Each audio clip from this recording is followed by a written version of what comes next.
plus 7 raised to 11, a player as good as Lotto, you can only see the match ending one way. Chobe Life, this is a champion. This is a champion of Kenya. The Shujaa champion is on 7. He only needs 4.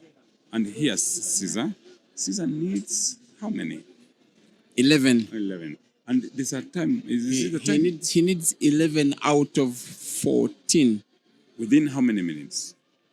I think he will be okay with the time. Within 51 minutes, the time can be enough.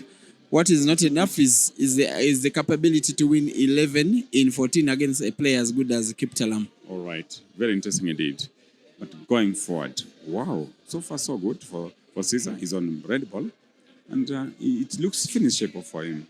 Very finishable. You can even call it as Caesar 1 and Lotto 7. What you cannot call is whether Caesar will be winning. This you can easily call a victory for Lotto. That's what I'm trying to mean. Because one thing I know with the young boy from Kenya is apparently he's been doing break and finish. So you just need 2 break and finish or 3 break and finish to put Caesar under pressure. Even winning 1 frame will put Caesar under massive pressure. If he can win it maybe in 1 or 2 frames, But if Caesar can win 3-4 frames in a row, then it will be game on, if it happens that way. But it can only happen if his A game is on and Lotto's game has something completely wrong with it. Wow. What a finish. How about that for a finish? Yeah, those are the things Caesar normally does every time and again. He's on 1, Lotto is on 7, a difference of 6. Caesar now needing 10 in 13. That's something. But this is very interesting. How about this? Is it a war pitting Uganda against Kenya? Do you see it's going to build up? Because there's a lot of crowd building up, and the Kenyans, they want this thing. The Ugandans want this thing. So many Ugandans also come the delegation here, and apparently, it could be the story. Kenya against Uganda. Everything that is between Kenyans and Ugandans on social media pulls rounds. This one, what makes this one interesting is that the Ugandan is supposed to be the superior player, and it is his head starting in quotes his opponent with plus 7. Of course, an unforced head start. Sorry, back to the table. How about the foul break? A foul break from Caesar. These are the kind of opportunities that you can. Yes, it's Lotto's broken, and he has to choose. So this boy, if only pot 1 ball, it could be a interesting indeed. So it's an intentional safety shot. He knows that he has to keep calm, and his chances will come. The first chances that he will have to win 4 frames, those chances will come unless he plays really bad. He should be thinking of a place in the winners' final where he will be pretty much sure of maybe the first 3 positions at least. Chobe Life, in here, I can tell you. Tell me something, Chobe Life. This one, you have to. The only way is to put your opponent under pressure. Because if Caesar builds another frame and wins, I'm telling you, probably the other guy can be under pressure. What I think will put Lotto under enormous pressure is not just 1 or 2 wins, but maybe 3 or 4. When it's still 7-0, 7-1, 7-2, he is pretty much a favorite, and a very big favorite for this one. Yeah, and I'm hoping that most of the viewers of this match also saw Lotto's performance against Jerry. The guy was quite clinical. You cannot just take down Jerry just like that when you're not a good player. It's the closest match of the competition so far, the only one that went all the way to the wire. He won 11-10. It was quite something, that one. Oh my goodness. I think Lotto means serious business, in my opinion. Lotto means serious business. And this is the stuff that he has always dreamed about, Lotto. He told me in Kitale this year when I went to stream a competition that was won by Tanzania's Saif Hamad at the tournament that was sponsored by the Honorable Senator Alan Chesang. He told me that he envisages these moments. He told me that he dreams one time to be one of the bigger players in Africa. He dreams to be involved in a competition that is big, taking on one of the biggest players in Africa and beating them to win the title. He has big visions in the sport. I'm not so surprised that in a short time, he's already gotten the title of Kenyan champion, Lotto. But he's taking on the guy that has been Ugandan champion, so seen by some as Africa's best player. Back to this frame. It's interesting indeed. Caesar 1, the Kenyan 7. Wow. And Caesar is on the yellow. What is your opinion on this one? I think Caesar will take this one. The interesting position of the balls is where the black ball is, because Caesar needs to pot a ball and then open up that black ball because it is entangled between two of Lotto's yellows, not potable in a direct shot or in a shot where it is. And while Caesar continues in attack on his yellow balls, which are now there for the taking, pretty much home and dry, we'll have to wait for what he will have to do for the black, because it is where Lotto is having his hope of increasing his lead to 8 in this ongoing frame. All of the intended movement of that ball is... That was risky. That was risky. But let's see. You can still remove that red ball. You can still remove the black ball from there. Yeah. This is the shot that should be opening up the black ball for Caesar. White ball bouncing off the cushion and moving parallelly towards the table. No, actually he gets good white ball only for his last yellow and moves the white ball naturally to open up the black once he pots, which is exactly what he's going to be doing here, to increase his number of frames, but also to try and put Lotto under some pressure. And unfortunately for Caesar, the opening is not enough. This is advantage Lotto, because as long as Caesar doesn't make a finish of this frame, there is good chance that Lotto will. Risky for Caesar, trying to put that black ball, going for bank shot, which he's trying to contemplate here. But if he doesn't finish, the positioning of Lotto's balls is there for everybody to see. And a relatively big Kenyan crowd of spectators is at the venue, and they are hoping that their guy is going to take down Caesar in any kind of way.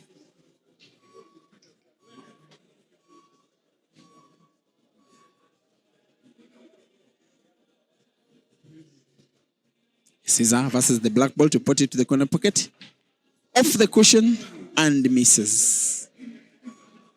It was so close, but so far.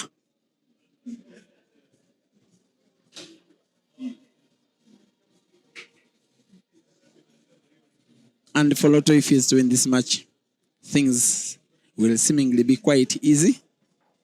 Caesar can only hope that something goes wrong as Lotto plays, or else, if it doesn't, then Caesar can only wait to play his second life tonight against one of the winners of their matches in the losers category earlier today. Could be either Jerry, actually it should be Jerry.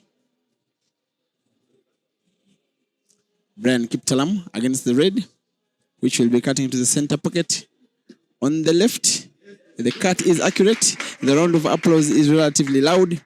The hopes of Kenya on this young guy who is only in his early 20s, potting black for the first time against Caesar, but 8th overall when you factor in the +7 with which Caesar was punished for arriving at the venue late. It is Brian Kiptalam 8 and Caesar Chandiga 1.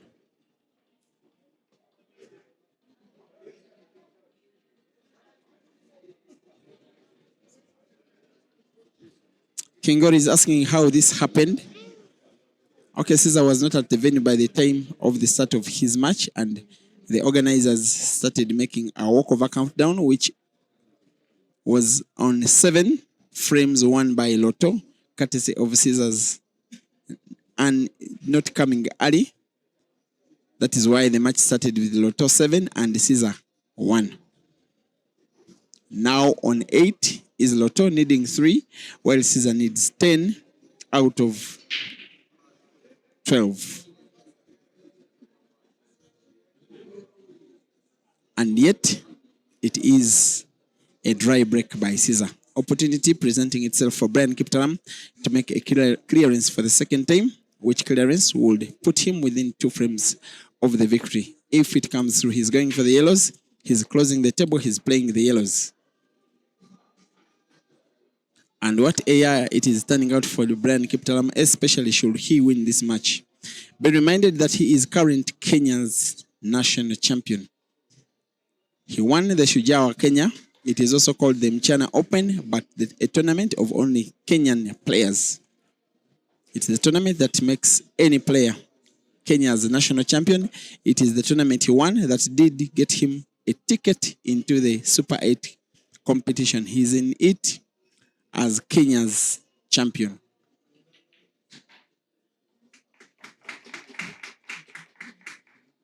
And of course, that event was just like the Grand Mchana, sponsored by Mchana Pub and Grill. I also saw the crowning of Jackie Githingi as Kenya's national female champion. And yet for Caesar, just around the same time, he was losing his national open crown in Uganda to Bwanika Mansur.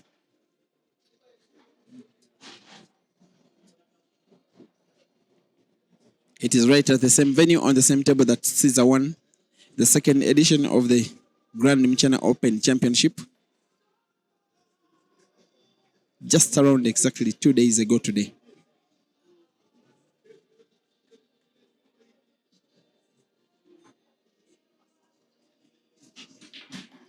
What is Lotto doing here?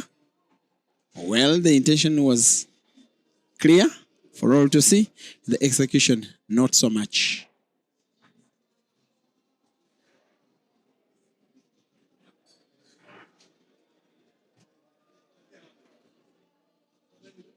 (8-1) if you're just joining the stream. Kenya's national champion, Brian Kiptalam, leading against Uganda's former national champion, Caesar Chandiga. And the race is only 11. A miss by Brian Kiptalam, an opportunity for Caesar to win a second for himself against 8. He has made so many comebacks, Caesar, that I've been seeing, but coming back from 7-0 down, the only time I saw it, he had head-started Uganda's Ibrahim Kayanja with +7, but on the day the race was way longer to 21.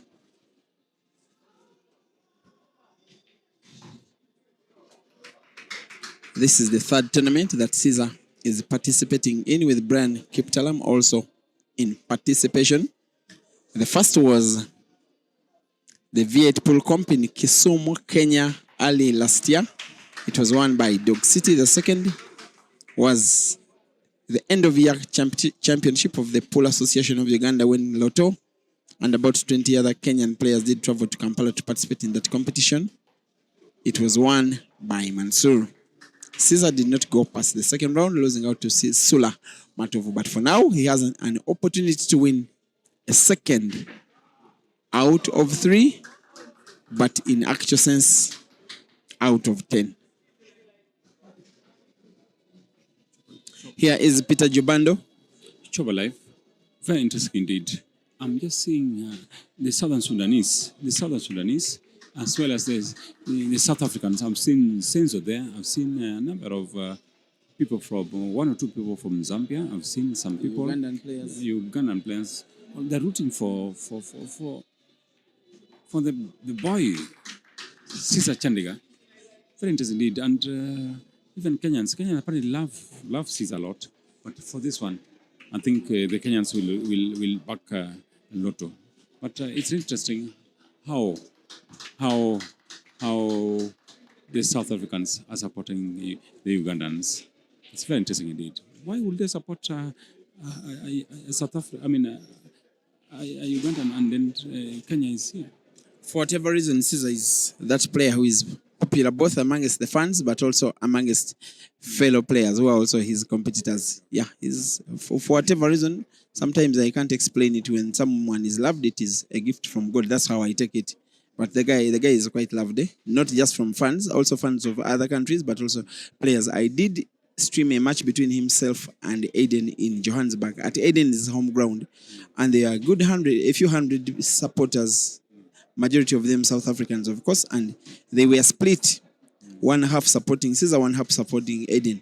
And it was in Johannesburg. That really did surprise me a good lot. Tell me, Chop Alive, what about Zimbabwe? I've never been to Zimbabwe, but Priscilla is here. She's a Zimbabwean. So what do you think? Do you think they love Caesar in Zimbabwe or not? Maybe Priscilla could tell us that. Priscilla, do they love Caesar in Zimbabwe? Yeah, Caesar's loved everywhere. I mean, look at the guy. Look at the way he handles himself. on the table as well as off the table. You can't help but just love him. You can't hate on him. There's so many players, not to take anything away from any of the other players. There's so many players who are like that in character. So I think it's the character at the end of the day. His character on and off the table. Is Amaju Dazim?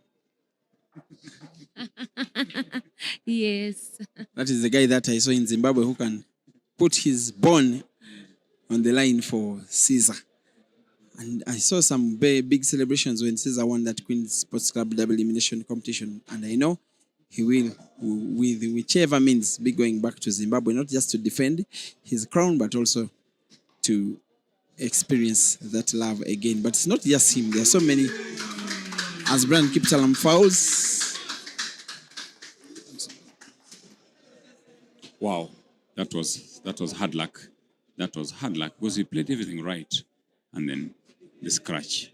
Very unfortunate indeed. Chobe life. That was very unfortunate indeed.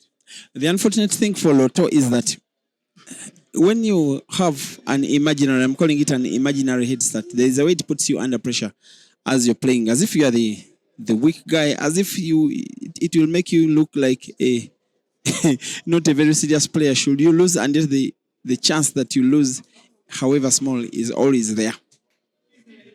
Lotto, if he has a coach, if he has a manager, maybe if should he lose a third frame, then just call him for a timeout. Just talk to him. Just tell him to play his game, not to mind about the frames he started with, but also only to fight for one frame at a time which he's facing, and then before he'll know it, he will be having a lead that will be insurmountable, even for a player of Caesar's level, who, by the way, now is up on 5 reds and playing stuff, making stuff look easier than it actually is. The red frame is now pretty much open for Caesar and against Lotto. Maybe there would be problem ball is that red ball that is right behind the black ball near the center pocket on the right. But Caesar gets accurate white ball for exactly that red, which I tip him to be rolling to the corner pocket now on the bottom left of your screen. White ball remaining just around the position where there is red. He's done that quite accurately. Now a little problem of him potting the one last red, spinning the white ball backwards towards around the center point of the table.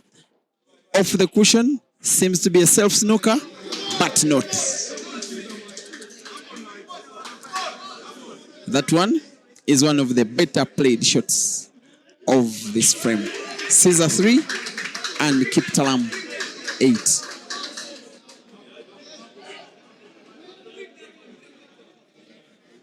Chobe life. That was a super play from Caesar. That was a super play. Wow, what about that far finish? I think it's getting interesting. Caesar 3, Lotto 8. Very interesting indeed. Wow. Could you see Alisada loading? Can you call it Alisada loading in your opinion? Quite realistically, I will not be excited to say that Caesar could take this one to a decider, because I know that Lotto is 1 or 2 chances away from not winning a frame, but also winning the match itself. He's a decent player in himself, but he's up against a guy that has a big score to settle in this match, and that is when Caesar is normally at his brilliant best. That is a void break. White ball, black is potted on the break. The same player gets to break the same frame, irrespective of other factors that may have happened in the same visit of the table. Whether or not a ball was potted, whether or not white ball was potted, whether or not a ball jumped off the table or not, when there is a void break, the same player re-breaks the same frame without a score. Isn't that the issue?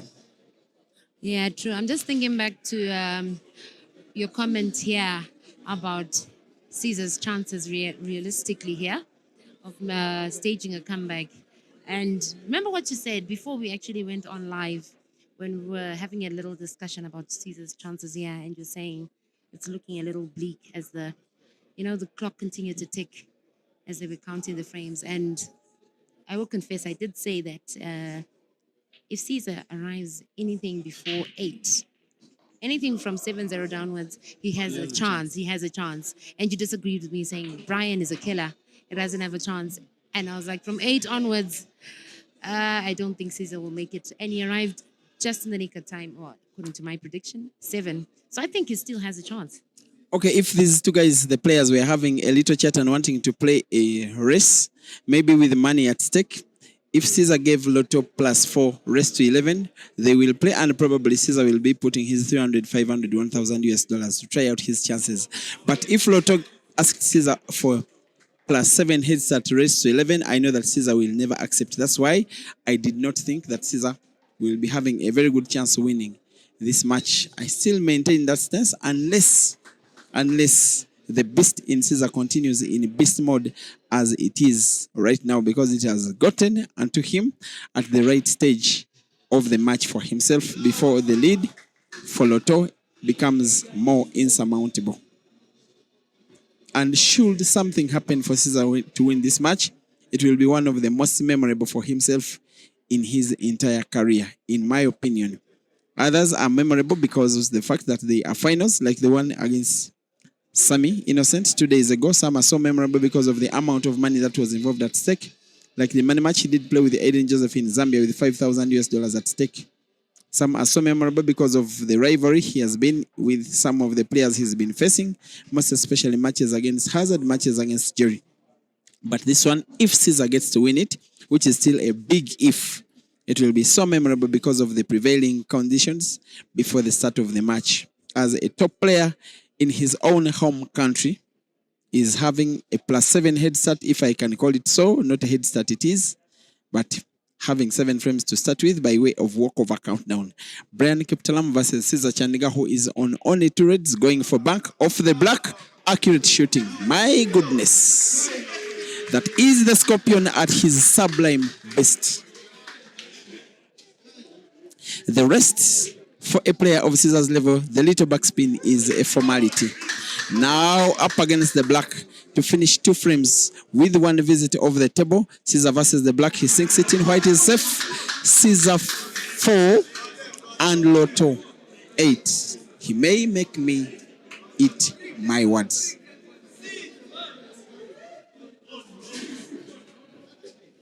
Chop alive. You just said it is a head start. I don't think it should be the right word to use, because it's not really a head start. It's professionalism. It's a discipline, because Caesar knew the time yesterday, knew what time to come to play. So it's really that should be the protocol. It's just the discipline of the tournament. So I don't think it's really a head start. It is. It's just that some language I'm used to actually. All right. But I think it is not head start. It is discipline. A head start is what Jerry gave you and defeated you yesterday. I'm corrected. Thank you very much.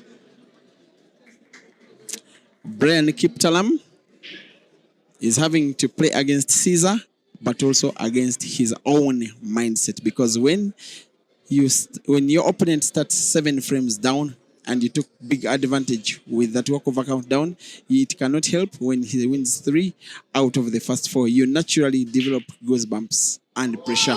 And a sign of more pressure is potting the white ball, scratching on the brake. Lotto. A realistic chance that Caesar is winning a 5th with this free shot and a visit. As umpire Dennis Otieno gets the white ball for Caesar. As the crowd starts to follow the action each and every bit and supporting each shot every step of the way, even the Kenyan fans in the stands can only wait and watch and see where this match is going. I'm not so sure that was a very good free shot, because he doesn't leave a very good split of the reds or the yellows. Caesar will be going for yellows in one shot. He has opened up the would-be bad 2 yellows. One of the yellows is still a problem ball. That ball that is close to the cushion on the right. So close to the red, which Caesar is playing to open up, but came a little bit too short. I know that anytime during this frame, he will want to make a recovery of a shot where he puts a ball, with white ball opening up the situation of the yellow ball that is touching the red near the cushion on the right. I think this is the opportunity because of the natural cut of the yellow, which white ball opens up the other yellow. Quite obviously, Caesar will probably not be so happy with the final positioning of his white. He can probably pot the distant yellow. White block, again bouncing off the cushion with big top spin, has to avoid contact between white and black. He uses backspin, and because of that, he misses the target. And this one will be advantage Lotto, because at one point, I really thought Caesar was finishing this frame. And of course, by Caesar starting with 2 visits after that scratch on the break by Brian, ending up in a situation where Caesar was heavily poised for a reverse dish. And yet, Brian now has another chance to play. His winning of a frame, Brian, if it does come in this one, will not just to improve his score, but also boost his confidence against a player that was really starting to bully him on the table, and fans bullying him in the stands.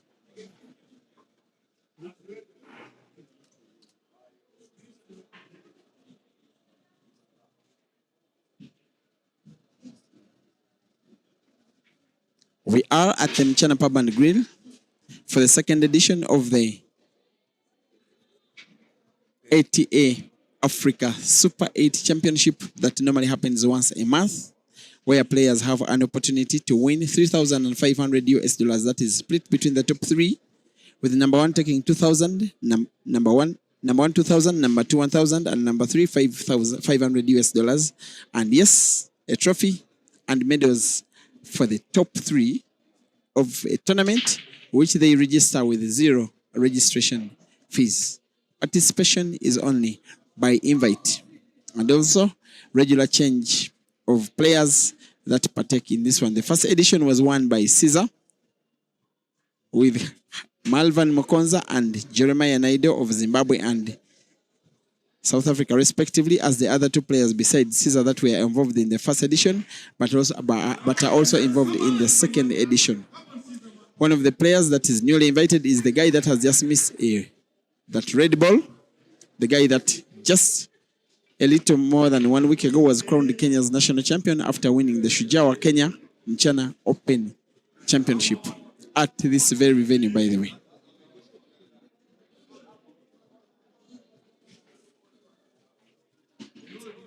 Caesar seemingly on the way to winning himself frame number 5, to increase his lead, to make the scoreline more respectable, but also to have a realistic chance now of painfully knocking down Brian Kiptalam of this competition. Now on the black, in a range against which Caesar will never ever miss. Even with his eyes closed, he will never miss a shot from this kind of range. Caesar 5 and Lotto 8.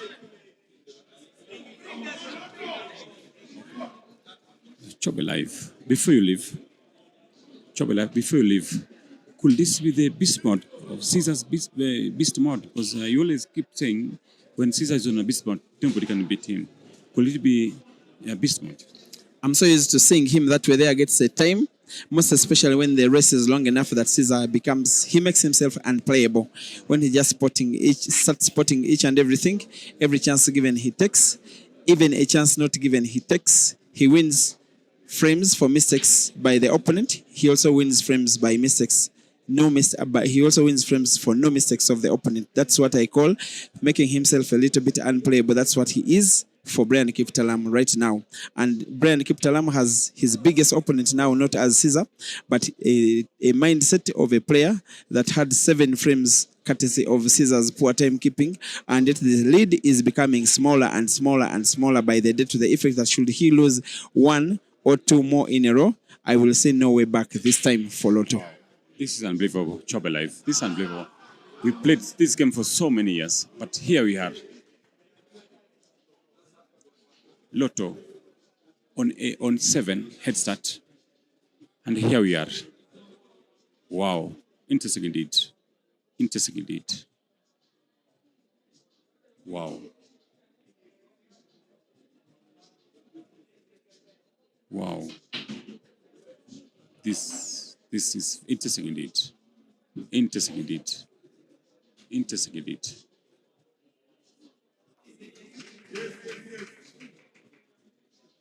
Wow. Wow. A chance for Lotto.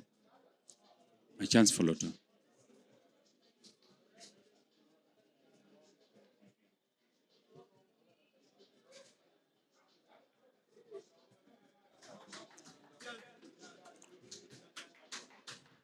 It's gone for a little bit of defense.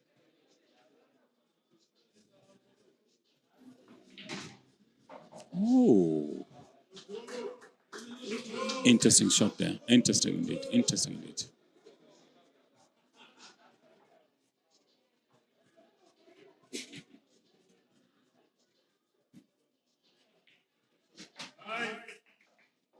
Priscilla, what do you think?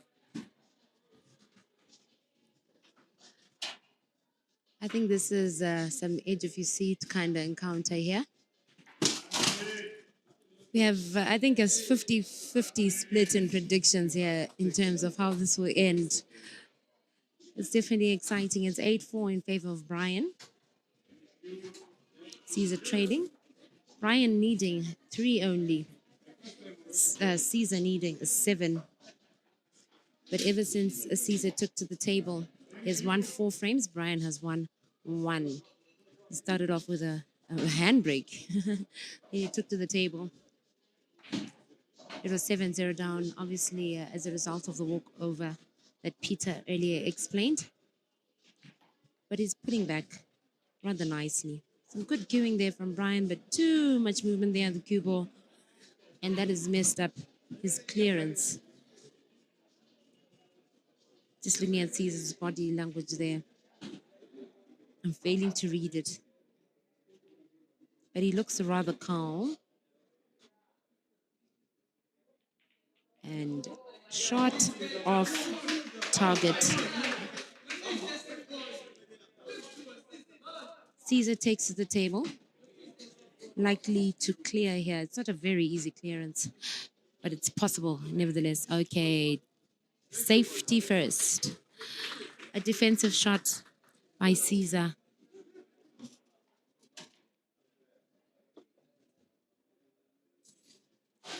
Will he make that long range pot? Almost did, but almost doesn't count. Caesar back on the grind. Will it be 8-5 or 9-4 at the end of this? Advantage to Caesar, well, by virtue of him currently being on the table.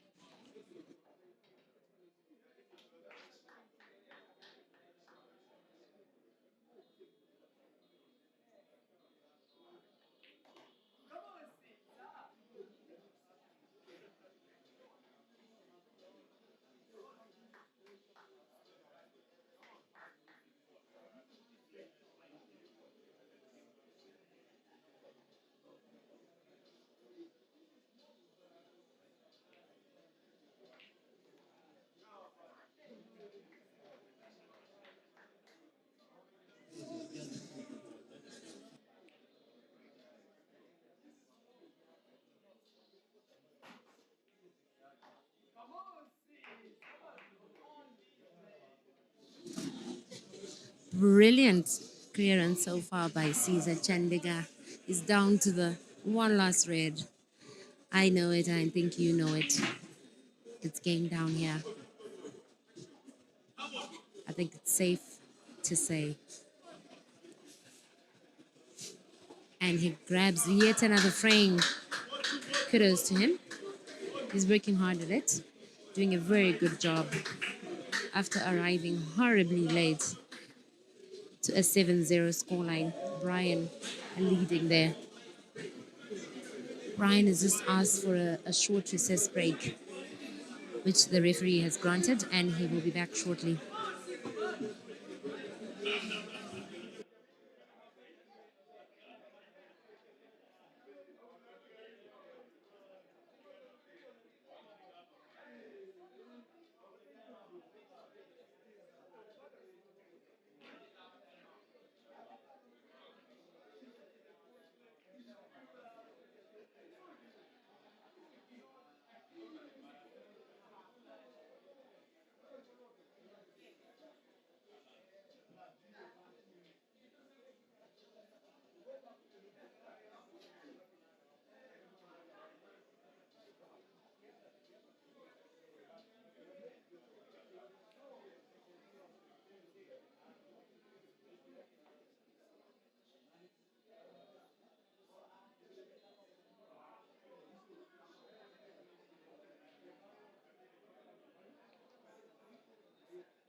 Brian is back from his recess break there. And the game should continue. He's breaking at all odd numbered frames, and Caesar is breaking at all the even numbered frames. Referee has signaled him. He may go ahead. Ever since they took to the table, Caesar has won 6 frames and Brian has won only 1. He's been rather unfortunate with his breaks, a couple of foul breaks as well. Scoreline 8-6. Brian to the good. One of the better breaks, this one, for Brian. And the table is closed. He shoots away.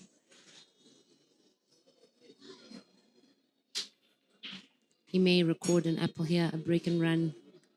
I think he needs to. He may be starting to feel the pressure here of the handbrake by Caesar.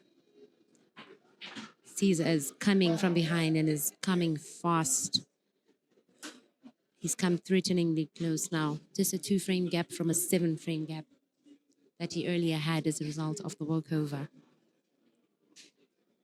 It's a race to 11 or best of 21 frames. May the best man win. He fails to clear, much to Caesar's relief, I'm sure.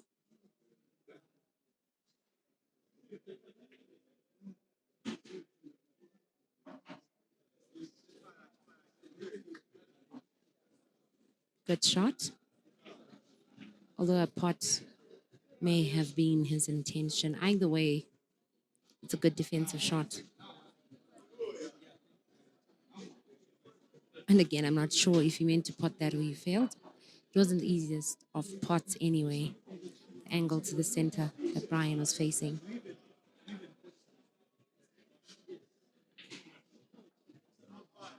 And how's that for a shot? Trying to develop the one ball there. He's in a good position, or a better position now for a clearance.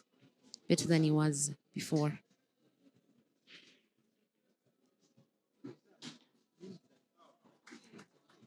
That may be a mini mess up. Pushing that yellow so close to the black. Hindering a finish. Well, not entirely hindering it, but making it a lot more complicated here. A finish in the event that he clears, which I think he's highly likely to.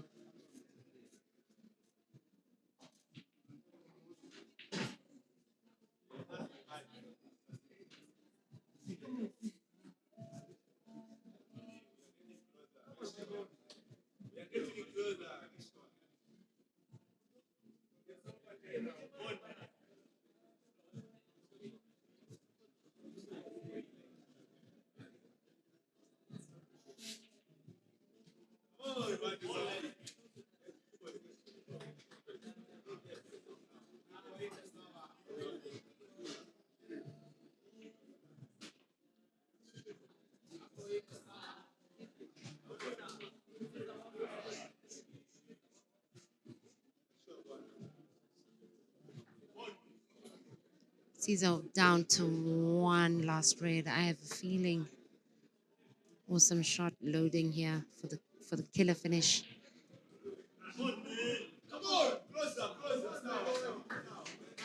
Okay, it will do for a bank shot.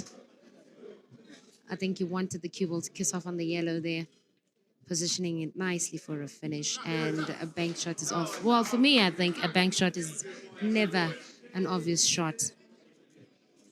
Bank shot, I think, is almost a guess shot. I think it should be last resort, really. Desperate shot, only when you're desperate. A lifeline here for Brian with 5 yellows. Is he snookering? It looks like.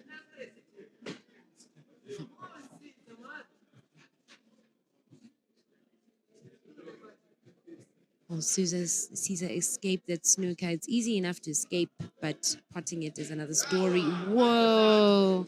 He had the angle just right. A little more power may have just done it for him. That was very well calculated. Good one there.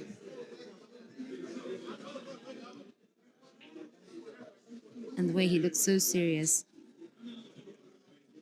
They both are.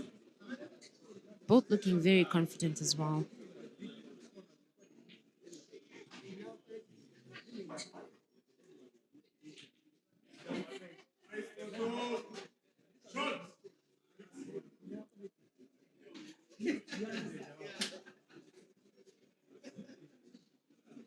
Can Brian clear? He could cut the one yellow to the bottom corner pocket or center. I think, I'm not sure if it has a clear path to center. If he does, then he's in it. Looks like he is in it. He should clear here, taking it to 9-6. But let's see.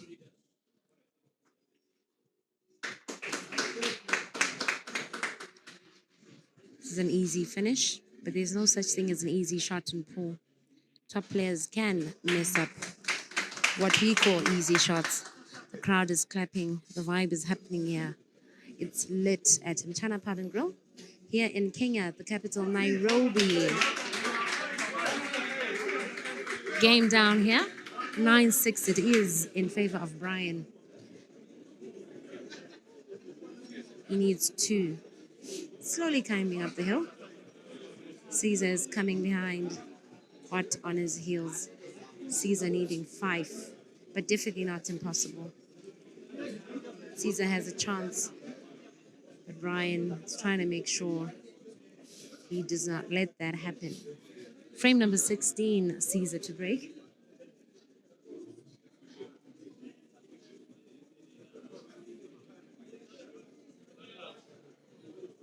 Caesar looks very eager to break before the referee had even removed the triangle. He was already focused, ready to take the shot. What a good break. I think I'm going to predict a break and run here. It's a very good break from the Scorpion. A little bit of a topspin, closing table. And the rest should be basics for him.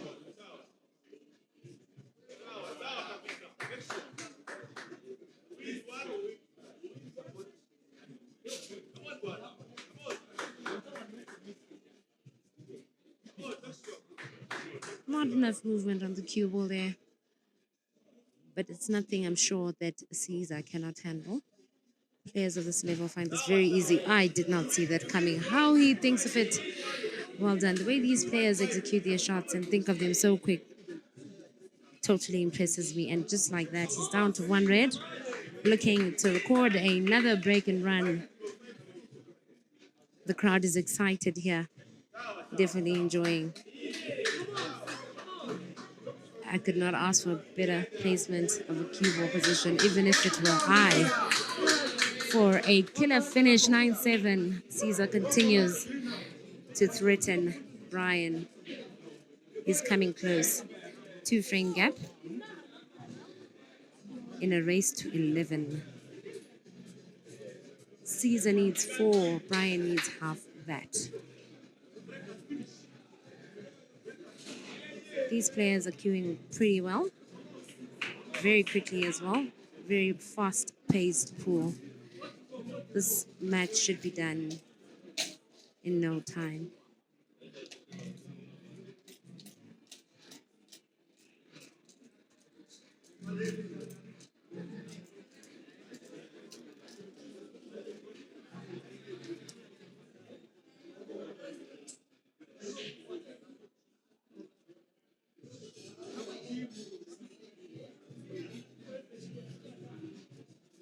He's also looking very eager to break already. I tip him to try and respond to that break and dish by Caesar by equally giving a break and dish. Unfortunately for Brian, I had hoped he'd equally manage to dish Caesar with a break and run, but unfortunately he scratches on the break. Free shot in the visit for Caesar, whose chances are extremely high here of recording a reverse run. Looks like he's gunning for the yellows. I'm not sure if he meant to pot that in the first shot. Okay. Anyway, plan B.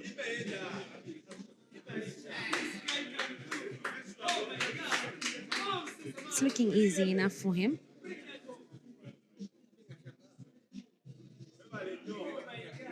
The way he formulates his patterns so quickly too is very impressive.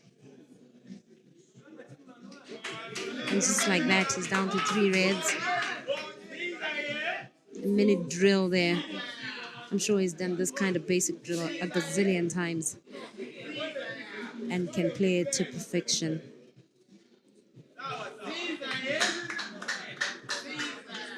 Just like that, it's 1 red remaining.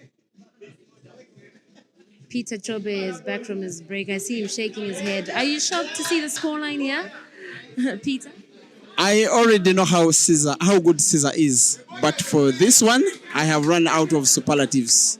When it was at 4-0, the walkover countdown, that's when I posted it on social media. Maybe because the organizers were calling Caesar and he wasn't picking, I thought there might be something wrong with him. Maybe being in a place he doesn't know so much, he has got a problem. Anyway, you know how life can be, such that in case someone is near him, they can alert him that his match is ongoing and he's losing by walkover. When it became 6-0, I lost hope that he will turn up at all. Then 7-0, then he turned up.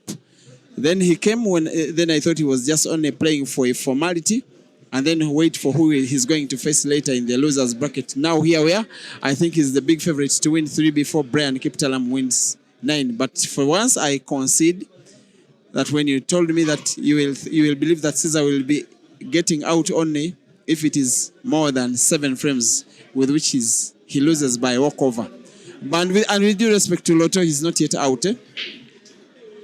If the and before I could finish the statement, a chance comes for Lotto after Caesar scratches on the break. And how fast Lotto has gotten off his seat to try and make matters better for himself. And whatever happens, he will have huge respect for Caesar. He has never played a match against Caesar before today, but I know that he will have a lot of respect for him, irrespective of whether Caesar wins or Lotto wins. Who is playing the Reds? As long as he sinks in this one, it was the only bad ball on the table. I do believe, and like Priscilla normally says, that she will call this frame in favor of Lotto. Backspin, white ball drawn just slightly backwards.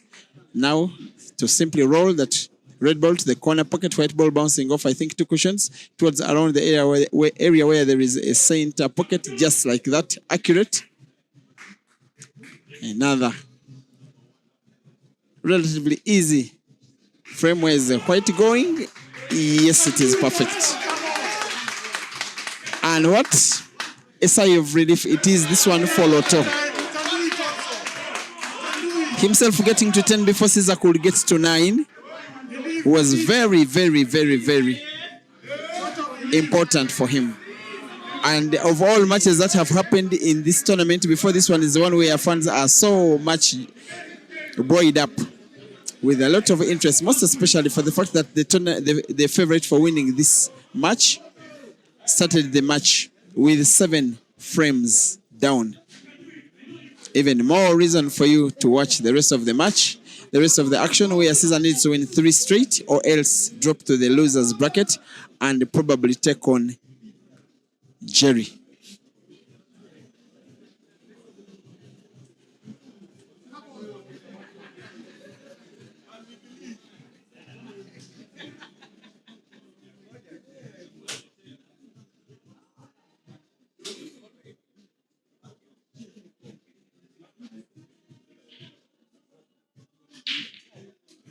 Lotto has just hit the second ball on the break, and a dry break it is.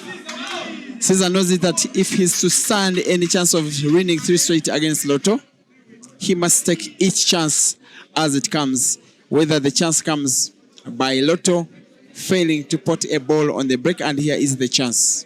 Definitely going for the red Caesar. They are way better positioned.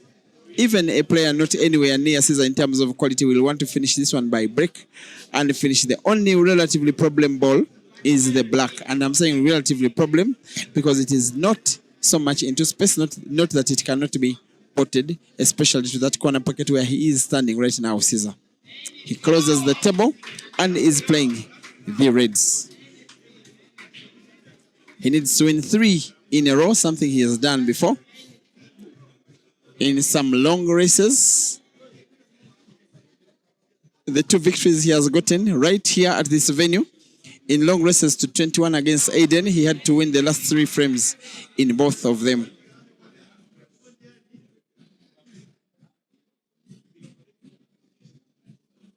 And has won a very tough face from the start of this match. And should he win this match, Caesar, I don't know what this one will mean for Brian Kiptalam in terms of where he rates himself, especially against the big boys, the likes of Caesar.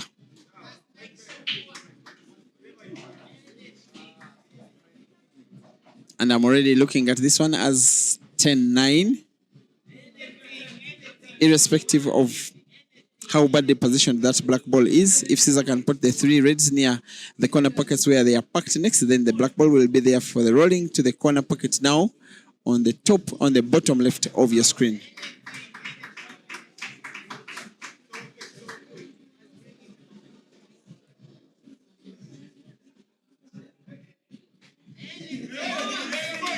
Now he'll have to roll that ball, white ball passing in between Lotto's yellows towards that point where there is the black. That one is perfect shooting.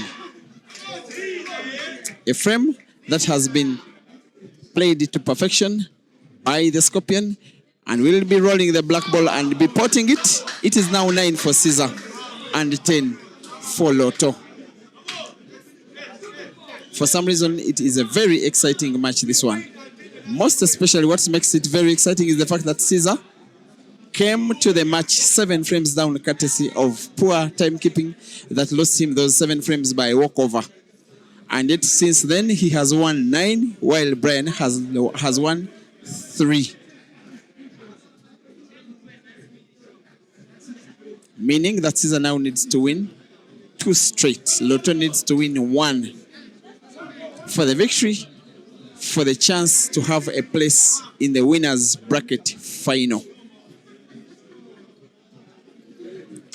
Whoever wins this match will be free to go home and return tomorrow. Whoever loses will still have his match in the losers bracket semi-finals, which also have the likes of Jeremiah Naido waiting, the likes of Abdallah Hussein waiting, the likes of Gente. But Caesar has scratched on the break. The wrong ball is potted.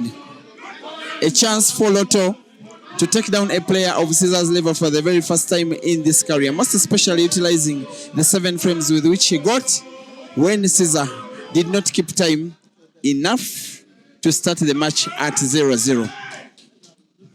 Potting a ball after a foul on the break leaves an open table. That's why Lotto potted yellow first and then closed the table playing the reds. He's continuing in attack. All of his reds are in perfect position, as much as is the black. Never ever will he get an opportunity to win a match of this magnitude against a player of that stature, with an opportunity to win a frame that is looking this good and spacious. He will nonetheless map his time out, think out a pattern, and hopefully for him and for Rakatak Pool Club, his local team in Kisumu, Western Kenya, and of course for the entire Kenyan pool fraternity, a victory that will be celebrated for quite some time if Brian Kiptalam can win this ongoing frame, and is coming ever so closer with each ball potted, being supported not just here in Nairobi, but most fondly in Kisumu. I do imagine that this match is being cast on giant screen by Nafiz Kara, who is his club boss. For him now having 3 reds to make a name for himself as the underdog of the competition, who is having a place in the winners final, where Kelvin Fikoti Nkandu, the guy that is taken as Zambia's finest now, is waiting for him. Even his own supporters, Brian Kiptalam, he's asking them to first keep mum such that he can concentrate on his pattern of play. He has to put this one to the center pocket on the left. Yes, it is in. He's not lost his courage, not lost his guts, not lost his concentration and determination and strength and ability. Beautiful. But white ball for black is not as natural as Lotto would have wanted. I would fancy that he will have a big spin on the black ball, drawing it rightwards. But from this camera angle, yes, rightwards, bouncing off the cushion on the right, just like that. Oops, he almost got himself snookered, but he can see the black. Now, Brian Kiptalam, the guy that is right now Kenya's champion, to put the most important shot for himself in the tournament, to take out the tournament favorite from the winner's bracket before he makes the final, and he wins. Brian Kiptalam, Lotto, the Jaguar, knocks out Caesar Chandiga, the Scorpion from Kenya and Uganda respectively. As Lotto makes it to the winner's bracket final, he is more close to the money. And yet Caesar drops to the loser's bracket. He's going to be playing tonight in the loser's bracket semi-finals where 3 other players are waiting for him. Lotto is very happy, but also thankful to the Lord by his sense because of this victory. He will have also to be thankful for Caesar's late timekeeping, which has played a very big factor in Lotto's qualification to the semi-finals. What do you have to say about this one, Priscilla? One thing that's coming to mind right now is that discipline, which includes timekeeping, really is important and it really pays off. He was here well in time, well ahead of his game. I think during the last game that we watched, he was already here watching the previous players play. He even got a chance to have a warm-up in the next table there, and he waited and waited and waited. Discipline pays off. True. And you couldn't have said it better. How I wish you could have an interview with Lotto, but maybe in the later rounds. For now, thank you for keeping us company. A lot of action is coming your way for us. For now, very big thanks for subscribing to the ATA platform and watching. Today is so special in the fact that you are being served with the biggest amount of top-class games ever since the start of this platform. We are coming back with the losers bracket semi-finals. Keep us company. It is going to be Jeremiah versus Jinte. And then after that one, Caesar versus next up.